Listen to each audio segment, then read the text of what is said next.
अस्सलाम वालेकुम नाज़रीन, आप देख रहे हैं पीटीएन न्यूज और मैं हूं आपकी होस्ट सुंबल ज़िया। शामिल करते हैं आज की अहम खबरें। लाहौर अहलिया और बेटी को कत्ल करने वाले डीएसपी के खिलाफ ताहाल मुकदमा दर्ज न हो सका। डीएसपी के हाथों अहलिया और बेटी के कत्ल का मामला पुलिस अफसरान के लिए नई मुश्किल बन गया है। ज़राए इब्लाग के मुताबिक अहलिया और बेटी के कत्ल के मामले में पुलिस ताहाल डीएसपी उस्मान हैदर के खिलाफ कत्ल का मुकदमा दर्ज नहीं कर सकी है।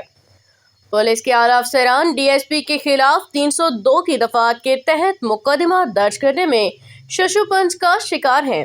3 रोज गुजरने के बावजूद पुलिस और प्रोसिक्यूशन किसी नतीजे पे नहीं पहुंच सके हैं। गुज़श्ता रोज पुलिस मुद्दई खातून को लेकर प्रोसिक्यूटर जनरल के पास भी पेश हुई, ताहम प्रोसिक्यूशन के 2 सरकारी वकील भी ताहाल किसी नतीजे पे नहीं पहुंच सके हैं। पुलिस ने फिलहाल मुद्दई पार्टी की इंदराज मुकदमा दरख्वास्त भी वसूल नहीं की है। वाज़ेह रहे कि मकतूलीन की शनाख्त लवाहिकीन के डीएनए टेस्ट से हुई थी और पुलिस के पास सिर्फ डीएसपी का इतराफ़ जुर्म का बयान है।